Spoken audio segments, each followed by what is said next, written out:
Halo semuanya, kembali lagi di Sonet Podcast. Perkenalkan, nama aku Nisa atau bisa dipanggil Ica nih. Dan hari ini aku perdana bawain Sonet Podcast di episode keempat. Di episode keempat ini aku spesial banget kedatangan tamu, yaitu dia merupakan Direktur PUK Banten dan Wakil Ketua Bidang UMKM Koperasi dan Pemanfaatan CSR. Kita sambut Ibu Laura Irawati. Yeay. Assalamualaikum warahmatullahi wabarakatuh. Waalaikumsalam warahmatullahi wabarakatuh. Apa kabar Bu Laura? Baik, selamat sore cantik. Selamat sore juga. Iya. Tapi tadi boleh gak sih saya protes? Jangan Kenapa manggil tuh? Bu, kan kita hari ini seumur. Jadi manggilnya teteh gitu atau mbak gitu. Oke.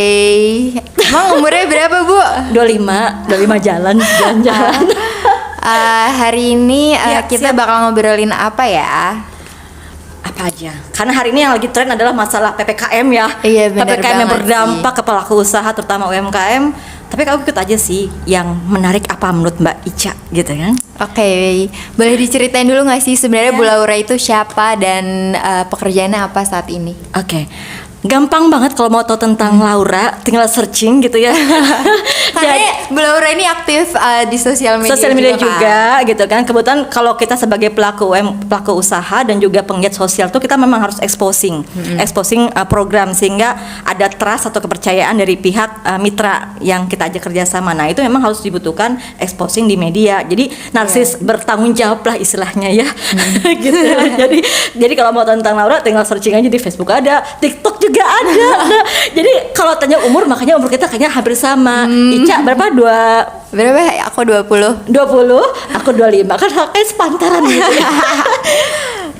Nah itu jadi kalau saya adalah kebetulan penggiat sosial sudah sekitar 14 tahun ya. 14 tahun memang berkecimpung di dunia organisasi, kemudian pembinaan UMKM, dan saya juga pelaku UMKM-nya juga. Punya sepatu Laura loh. Aku nggak bawa untuk Ica satu ya. Oke, lupa boleh, saya Bu. nanti deh. Karena lagi saya tutup dulu lagi di tergudang karena memang Covid saat ini berdampak sekali untuk tadi kebutuhan-kebutuhan yang sekunder tersier seperti sepatu kan tersier ya. Sekarang lebih naiknya yang kuliner. Jadi saya tutup dulu karena kebanyakan pada minta gratis. Loh, Karena kan iya, jadi Bu Laura itu sih udah sih kan lagi pakai PKM udah gratis aja gitu. Enggak lagi satu gudang gitu kan. Udah mulai saya jualan. Nah, tadi kebetulan saya pengusaha juga, punya usaha, dan tadi tergabung di HIPI, Himpunan Pengusaha Pribumi Indonesia. Kemudian saya gabung juga di IWAPI, Ikatan Wanita Pengusaha Indonesia Banten. Kemudian juga di Kadin Banten. Nah itu terus mungkin Ica bertanya kenapa sih ikutan banyak komunitas gitu ya? Iya. Karena dengan itu kita membangun jaringan, kemudian saat kita usaha, jadi mudah banget karena banyak mitra yang bisa mendukung dan membantu kita dalam menjalankan usaha. Jadi peran organisasi itu menurut Bu Laura sangat penting banget ya. Sangat Bu? penting. Karena untuk bisnis kita sendiri bisa untuk menambah jaringan, akhirnya bisa menambah customer itu sendiri gitu Menambah kan. customer, Ya, betul. menambah jaringan juga. Menambah customer, calon pembeli. And then kalau kita ada masalah di lapangan nih, kayak misalnya saya ada masalah nih 2 minggu ini gitu ya. Kemudian ternyata saya punya banyak sahabat yang mendukung, misalnya dari Kadin, gitu, dari HIPI. Jadi sinergi itu ternyata penting untuk semua lini gitu loh, saya panggilnya kita kan Oke, boleh. Ya, terus gimana Mbak Ica? Terus juga Bu Laura itu merupakan direktur dari PUK Banten kan. Boleh diceritain gak sih PUK Banten itu apa dan kayak gimana sih gitu? Oke. Boleh minum dikit gak sih? Boleh, Bu. Sebentar. Boleh minum Oke, ya, boleh. karena ini ada kopi. Kopinya kopi apa ya namanya? Oke, tentang PIUKU ini sebenarnya PIUKU ini adalah sesuatu yang menurut saya sangat istimewa karena se-Indonesia baru PIUKU yang melaksanakan program ini. Artinya program Pentahelix. Nanti mungkin kita akan cerita apa Pentahelix itu apa sih Bu? Pentahelix dulu apa PIUKU dulu? Boleh. PIUKU dulu ya. PIUKU dulu. Jadi PIUKU itu awalnya didirikan oleh dulu ada wali kota Cilegon namanya Pak TB Iman Aryadi. Kemudian beliau itu sangat akrab dengan Dr. Fauzi Sanusi, Pak Dokter. Jadi beliau berdua itu menikahkan triple helix dulu namanya, akademisi, pemerintah, dan industri. Jadi industri waktu itu dari PKBLKS yang memang punya dana CSR cukup besar untuk digunakan permodalan bagi UMKM. Nah waktu itu kebetulan apa nih lembaganya?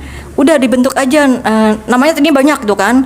Selain mencari nama banyak juga kader siapa nih yang akan memimpin gitu loh. Nah dipilih dari tiga lini itu ada kandidat dari akademisi, kandidat dari bisnis, ada kandidat dari pemerintah. Nah saya nggak tahu waktu itu mengapa akhirnya terpilihlah Laura gitu ya. Kemudian dari tahun 2015 sampai sekarang. Nah, Piku ini adalah membangun jaringan tadi yang saya bilang, kolaborasi pentahelik ya. Kalau tadi Mbak Ica nanya apa sih pentahelik gitu ya. Nah, itu bagian daripada bagaimana kami membuat sebuah ikatan jaringan pembinaan yang ada di masing-masing sektor. Iya. Gitu. Terus selama di Piku Banten tuh kan Ibu juga udah cukup lama gitu kan di Piku Banten. Apa sih Bu hal tersulit atau tantangan untuk di Banten sendiri? Karena sebenarnya UMKM itu kan sebenarnya Piku Banten tuh khusus kayak untuk UMKM gitu kan, di Cilegon ataupun di Serang, di Banten lah generalnya. Gimana sih Bu tantangan terbesarnya, dan sebenarnya UMKM di kondisi UMKM di Banten tuh udah berkembang seperti apa, dan sebenarnya udah mulai concern gak sih untuk bikin CV ataupun kayak PT yang ideal tuh seperti bagaimana gitu? Iya, siap. Saya jawabnya yang mana dulu Mbak Ica? Gini, kita kan mungkin seumur ya, cuma kalau nanya ke orang yang lebih tua, ada jadi satu-satu, suka lupa saya. Nah itu baru bicara umur ya, memang banyak.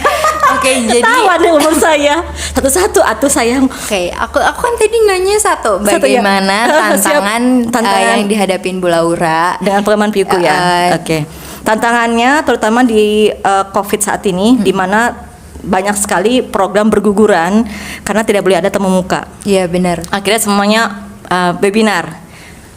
Bagus karena kan kita juga nggak perlu mengangkat biaya, terus kita juga nggak perlu ketemu orang gitu. Tapi masalahnya, kenapa? UKM banyak yang belum melek teknologi. Iya, artinya terus mereka masih sayang pakai kuota untuk ikut Zoom gitu. Karena isunya emang cuma cukup besar ya Bu. Kan isunya nanti kuotanya saya habis gitu loh, banyak lah gitu. Ada juga misalnya ya itu tadi banyak kendala, tapi kemudian menjadi sebuah saat kita berhasil mengedukasi masyarakat bahwa perlu loh sekarang Zoom, karena kalau nanti ketularan gini kita sesi 1 kita berhasil tuh setahun kemarin mengatasi itu, tapi kemudian terjadi kejenuhan. Ya webinar mah nggak bisa nanya, kadang jaringannya hilang segala macam. Nah itu menjadi sebuah kendala kami. Nah akhirnya kami saat ini terutama bersama HIPI ya, kita in concern bagaimana kita membantu hilirnya dulu deh gitu loh. Karena kalau hulu biarlah menjadi tugas pemerintah, pembinaan, kemudian pembinaan UMKM itu, kemudian bagaimana produk itu menjadi lebih bagus, itu biarlah tugas dari pemerintah karena anggarannya juga banyak gitu ya. Nah kita bermain di hilir, bagaimana kami nanti mencoba untuk mengkomersialisasikan produk mereka menjadi lebih banyak dikenal oleh masyarakat sehingga yang beli pun banyak. Jadi itu kendalanya saat ini dengan PPKM, dengan COVID saat ini kita sulit untuk melakukan edukasi secara face to face karena sebenarnya lebih enak melakukan edukasi face to face. Kalau curhat kan mama dedeh gitu kan lebih enak kalau langsung gitu. Nah, seperti itu saya. Iya. Terus gimana sih Bu perkembangan UMKM khususnya di Banten ini udah berkembang apa dan sebanyak apa? Terus juga udah pada maju-maju atau masih terkendala entah itu edukasi atau apa gitu? Siap. Karena kami saat ini konsennya pada komersialisasi produk ya, di hilirnya bagaimana kami membantu pemasaran sehingga lebih bagus lagi. Jadi saat ini total kalau kita bicara UMKM, kita bicara data.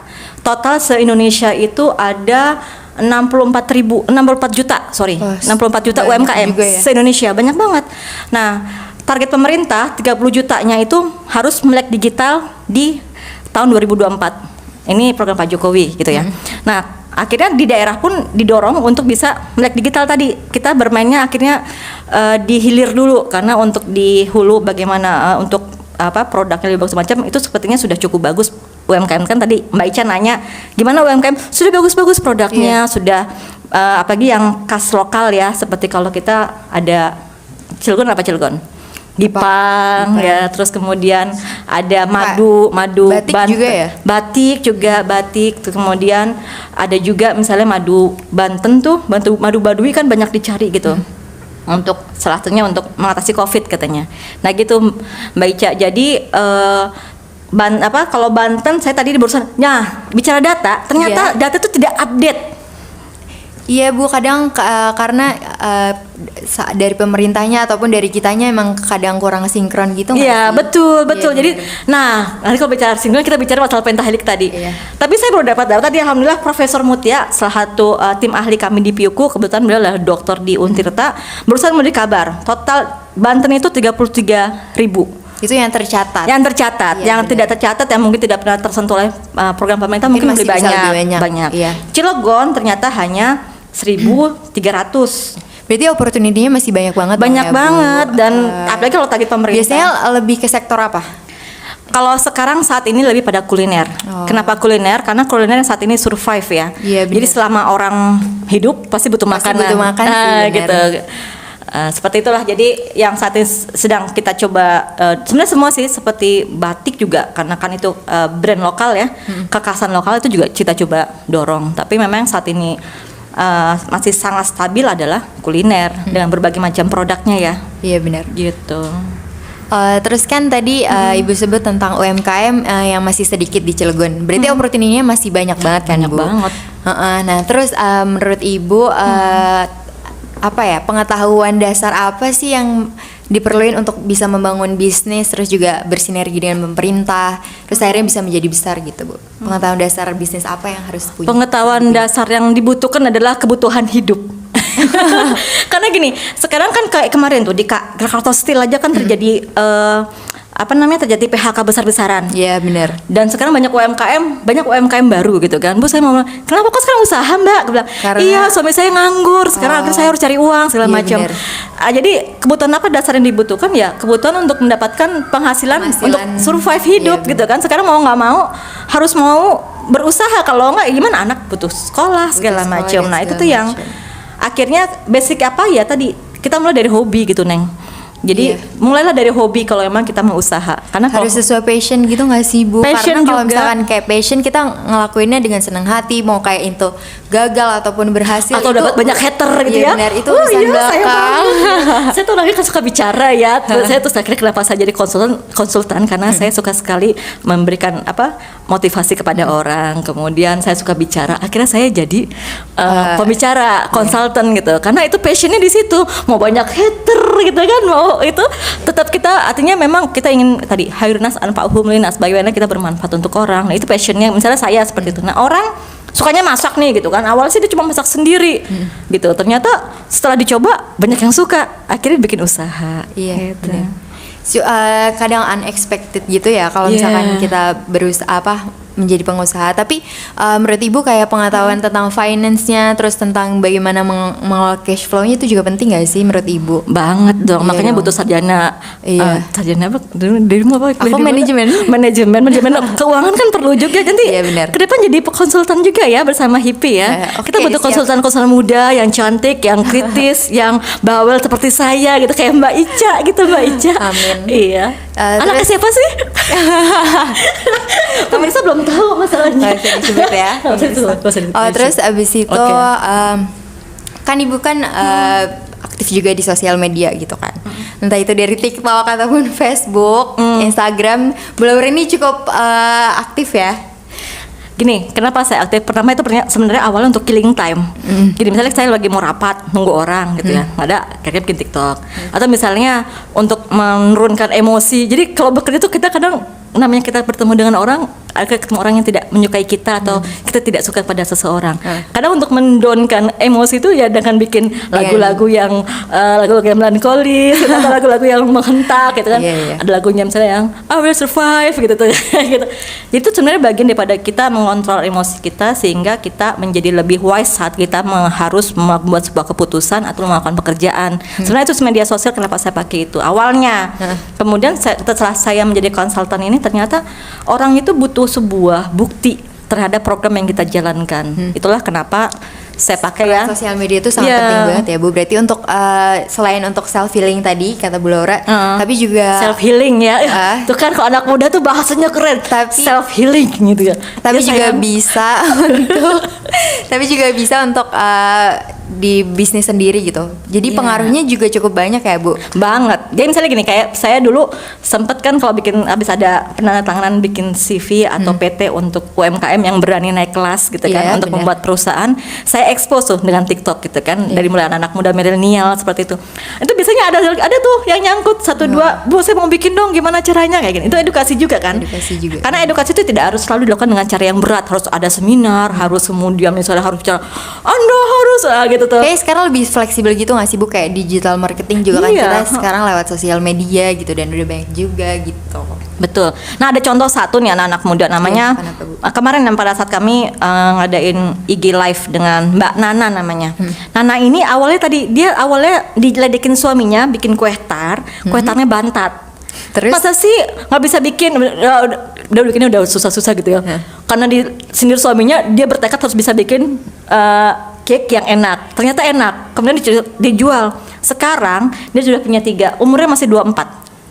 Dia punya 3 outlet di Cilegon 2, di Serang 1. Omsetnya itu minimal dia 100 juta minimal. Wow. Gitu. Dari hanya jualan di GoFood. Berarti itu udah naik kelas banget ya dia. Banget. Dan masih berarti sama Mbak Ica beda-beda tipis umurnya. Cuma beda 4 tahun doang ya. Tapi dia udah, karena dia berani tadi, berani mencoba. Itu passion. cewek atau cowok? Mbak Nana tuh cewek. Oh iya benar. Pak Nana. Tapi emang sekarang tuh perempuan-perempuan itu juga udah itu sih Bu, udah kayak misalkan dia udah berani gitu. Makanya saya paling seneng ya kalau ada pengusaha perempuan, terus ada yang calon rising star seperti sebelah saya ini perempuan gitu. Tanpa mengurangi hormat saya kepada bapak-bapak ini depan saya ya, yang ganteng-ganteng ini gitu ya. Tapi perempuan itu masih jarang. Iya benar. Kedua memang tantangannya lebih besar. Kalau misalnya kayak saya punya anak segala macam, bagaimana mengatur waktu. Kemudian tadi terkadang saat kita sukses, orang bukan lihat suksesnya, tapi lihat ini kenapa dia bisa sukses gitu. Jadi perempuan membunuh perempuan dalam tanda kutip artinya itu tantangan kita gitu, untuk bagaimana perempuan bisa berkembang dengan. Dan saya sangat senang banget kalau ada perempuan. Makanya Mbak Ica besok jadi kreatif direkturnya ya untuk program Rencana Hippie gitu kan. Nah itu tuh karena saya ingin sekali perempuan itu punya kesempatan lebih banyak. Kalau pria kan memang wajib ya. Kalau perempuan karena sunnah, jadi tidak terlalu. Tapi sebenarnya perempuan tuh multitasking kita Bu. Dia bisa berbisnis dari rumah, terus abis juga bisa ngurus anak. Oh iya nih. Bisa bisa S2. Jadi sebenarnya bisa aja sih, tapi masih dikit gitu perempuan yang bisa. Cuman karena kayak kurang keberanian, terus juga kesempatan, kurang edukasi, kesempatan, terus juga kurang dukungan dari orang tua gitu juga sih. Suka ini nggak sih Bu? Iya, kadang gini, misalnya kan mau ngajak teman bisnis gitu kan, aduh tanya suamiku dulu ya gitu kan, terus suami, sih ngapain ngurus saya gitu, akhirnya Mbak maaf ya aku nggak jadi gitu kan, padahal karena secara suamiku yang nggak mengizinkan. Iya gitu kan, hal seperti itu sering banget gitu loh, sering banget terjadi. Jadi ya itu tadi saya sih paling senang, kenapa sih saya juga lebih banyak jadi penggiat perempuan ya, lebih banyak di penggiat perempuan karena tadi masih sedikit sekali perempuan yang berani gitu loh untuk membuat sebuah keputusan untuk lebih maju dibanding yang sudah ada sekarang. Tapi perempuan kan juga kayak suka pemalu Bu, terkadang kayak misalnya termasuk aku pemalu aku loh. Sih. Termasuk aku ya. Aku juga Mbak Ica pemalu. Terus pemalunya seperti apa ya? Iya, aku kayak kurang bisa, belum terlalu fasih untuk kayak berkomunikasi yang baik itu seperti apa gitu. Kadang itu juga sih Bu, kendala perempuan kayak masih kurang berani, terus kurang komunikasi yang baik. Nah, gimana kan Bu Laura dengan komunikasi yang baik, dan Bu Laura juga aktif banget kan di organisasi. Gimana sih Bu membangun komunikasi yang baik gitu? Terjun. Iya benar sih Bu. Itu aja. Karena saya juga dulu awalnya pemalu, serius. SMA tuh saya pemalu banget karena dulu waktu SMA saya gemuk gitu kan. Terus ada jerawat-jerawat itu biasa saya minder gitu ya. Terus setelah itu mulai menjadi butterfly gitu ya, menjadi kupu-kupu itu saat kuliah, kemudian masuk organisasi segala macam. Kemudian saya belajar bagaimana berkomunikasi. Karena dulu saya jurusan ilmu komunikasi kan. Sampai saya tuh ingin masuk ilmu komunikasi karena saya merasa saya nggak mampu di komunikasi gitu loh. Oh, jadi Ibu men-challenge diri. Men-challenge diri. Bisa nggak nih kalau saya masuk komunikasi gitu kan? Ya alhamdulillah ter-challenge, kemudian inilah saya sekarang gitu lah. Jadi artinya memang kalau mau berani caranya gimana ya terjun gitu. Langsung ya Bu. Seperti Mbak Ica kan lagi diterjunin sama bapaknya untuk bisa jadi komunikator yang baik. Gitu. Terus juga tips untuk kayak misalkan yang mau bikin usaha, khususnya untuk perempuan ya Bu, yang kayak masih Perempuan. nggak berani nih. Aduh aku kayak masih banyak yang perlu dipikirin. Kadang kita tuh overthinking gitu sih Bu. Betul banget. Perempuan, Iya, kita bicara perempuan sekarang Iya, ya. benar. Boleh. Perempuan tuh overthinking banget, serius. Iya. Apa-apa tuh dipikirin, apa-apa tuh baper gitu ya. Iya. Kayak Jadi- saya juga jawab. Jadi ada nih produser Sanet News ya. Ada tuh di bawah tuh ya. Kalau saya tuh sukanya baper ya. Dia paling sering ngeledekin yang giginya ompong gitu loh. Itu sering banget karena kita sering, bukan kita nggak bertengkar, cuma kita sering berdebat. Tapi kadang-kadang perempuan overthinking sehingga menjadi emosional, terlihat emosional, padahal sebenarnya bukan emosional gitu loh. Itu emang tantangan kita, Mbak. Iya benar. Meskipun kita lebih unggul karena kita terbiasa multitasking ya. Misalnya saya habis ngisi acara gitu semangat gitu, tiba-tiba mah telur habis gitu. Itu kan nggak penting banget tuh sih, nggak ada sesuatu. Tapi kan memang itu tugas kita. Akhirnya kita belajar untuk bagaimana kita membelah konsentrasi di saat yang bersamaan gitu. Akhirnya kita menjadi ahli juga di multitasking itu sebagai perempuan. Tadi kan kita udah bicara tentang bisnis, terus kayak perempuan itu sendiri. Menurut Ibu pendidikan perempuan itu penting gak sih? Kayak apalagi dalam nantinya kalau misalkan bangun bisnis, pendidikan Iya, itu penting iya. gak sih Ibu? Pendidikan formal. Nah ini sebuah perdebatan saya dengan Profesor Mutia. Jadi kebetulan di PIUku itu, kita bicara PIUku ya. PIUku itu kebetulan isinya 6 orang. Sekarang karena kita non APBD, kita hanya 6 orang. Yang satu Profesor Mutia, tim ahlinya ada Bu Nurul Panengah, dia punya Herbalife dan juga dia seorang coach nasional. Di operasionalnya ada Mbak Murni dengan Mbak Nunung. Nah, saya sering berdebat dengan Profesor Mutia. Beliau tuh mungkin sudah ratusan kali minta saya ikutan S2. Tapi saya termasuk orang yang tidak terlalu setuju dengan program dengan pendidikan formal. Artinya saya lebih suka mencari pelatihan, bahkan sampai ke Amerika waktu itu kan, pendidikan gitu loh. Saya lebih suka ya pendidikan informal yang pendidikan kita singkat. enjoy, tapi skill kita juga meningkat dengan signifikan Iya, nggak dari sih? sini sesuai dengan kalau kuliah Sesuai kan dengan porsi. kadang-kadang ada yang kita perlukan, ada yang tidak gitu kan. Nah itu kalau misalnya sorry ya Profesor Mutia, kadang wasting time gitu loh. Iya, iya. Kita mempelajari berapa SKS selama misalnya untuk S2 misalnya kan 2 tahun gitu ya. Tapi tidak semua kita pakai kok di kehidupan gitu dalam usaha. Jadi kita beli short course aja yang kira-kira memang bermanfaat untuk kita dan orang-orang yang kita tuju gitu loh. Yang diperlukan ya Dan Bu. perlukan. Nah, jadi saya lebih banyak, sertifikasi banyak banget. Nah, dan Profesor Mutia adalah orang yang gagal mau minta saya untuk S2 karena beliau adalah maaf ya Prof, cuma cukuplah saya punya sahabat-sahabat yang pintar-pintar yang secara akademisi sangat ahli dalam membuat sebuah telaah tentang bagaimana program UMKM bagus. Nah, tugas saya sebagai orang lapangan melakukan penajaman di lapangan dengan program, dengan tadi pentahelik mematchingkan benang-benang merah dari pemerintah, dari akademisi, dari industri, dari media seperti hari ini gitu ya, dengan media. Dan dia tadi perlu orang-orang di lapangan yang tidak perlu kuliah formal gitu. Maaf ya Prof, aku dimarahin. Mbak jangan tularkan ya pemikiran itu gitu, karena Indonesia harus cerdas. Oke Prof, aku bilang gitu. Iya, sebenarnya tergantung kitanya aja nggak sih Bu? Iya. Terus aku sih menurut aku sih S1 cukup ya. Artinya memang S1 itu kan kita melatih Itu dasar pengetahuan kita melatih gitu. kita untuk bisa melihat sesuatu dengan lebih cepat ya artinya. Tapi kalau kenapa dirimu mau S2 ya? Gak apa-apa deh. Coba kali kalau terkena racunku, lebih baik kamu ngambil sertifikasi. Karena gini, kayak seperti aku cari S1. Cuma aku saat mengisi sebuah acara aku harus punya sertifikasi A, B, C, D. Yang itu tidak didapat di S2. Pendidikan formal. Dan ya tadi saya bilang, saya akhirnya lebih memilih untuk mengambil sertifikasi yang pendidikan singkat, tapi memang dibutuhkan untuk profesi saya gitu loh. Karena Tapi kan kalau misalkan kayak bisnis UMKM sendiri gitu, masa suka ada yang ngomong gak sih Bu, kayak misalkan udah capek-capek S2 tapi kayak cuman jadi pembisnis doang, atau enggak kayak cuman startnya UMKM gitu. Suka banyak gak sih Bu? Ada beberapa. Iya, Karena ada juga UMKM binaan kami, Mbak Lisa namanya, dia S2. Iya. S2 tapi dia bagus, artinya ya memang ilmunya dipakai gitu. Tapi ya tetap naik turun juga ya dalam kondisi Covid seperti sekarang. Artinya harus lebih banyak action, tapi dengan pengetahuan juga gak sih Bu? Pengetahuan, tapi menurut saya itu tidak perlu. Aku Tadi tidak mau. maksudnya pengetahuannya general. Jadi kayak ya spesifik mana sih yang kita pelajarin, kayak misalkan kalau misalkan di UMKM ya udah kita belajarnya tentang yang UMKM gitu. Karena ada juga S2 tapi baperan juga banyak gitu loh. Artinya gini, kalau menurut saya kita bicara perempuan ya, karena perempuan itu kan tanggung jawabnya banyak. Tadi kita Iya, punya kita tuh multitasking dan kita harus kita tidak boleh egois dengan diri kita yang ingin memakan waktu kita untuk pribadi. Misalnya kuliah kan juga memakan waktu ya, sedangkan kita punya keluarga gitu dan kita punya usaha juga.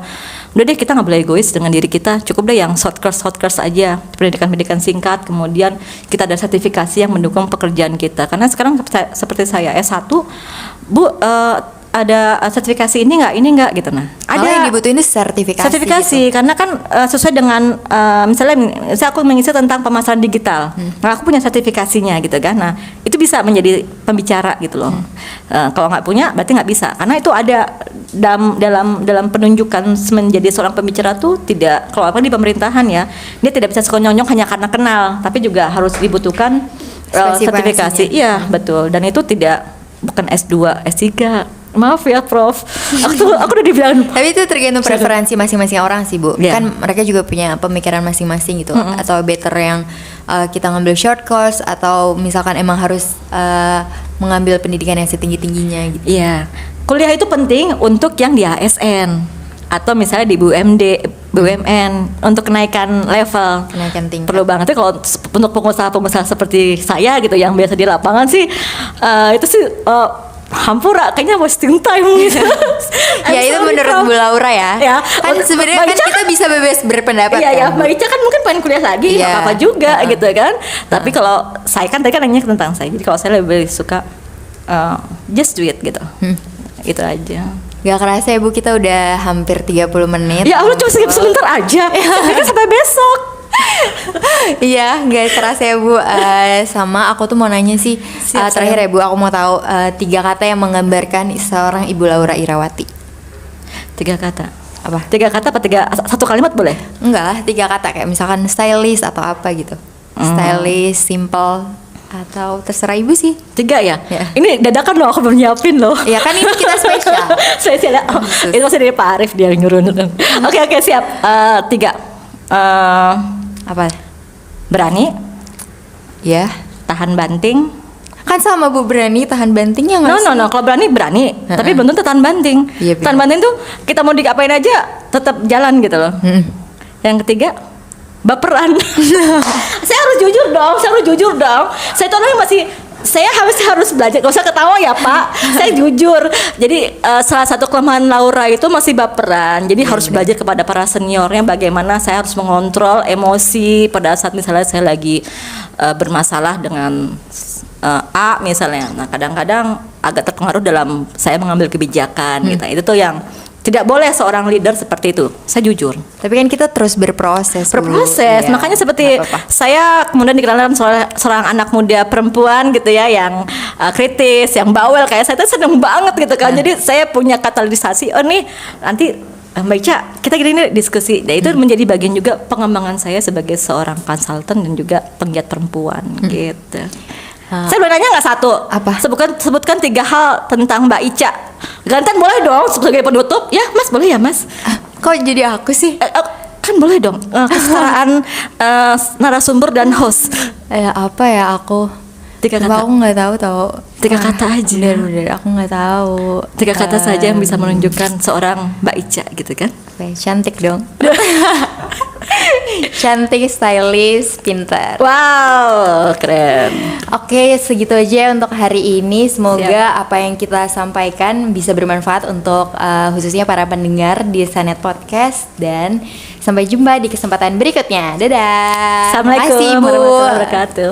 Sama-sama sayang.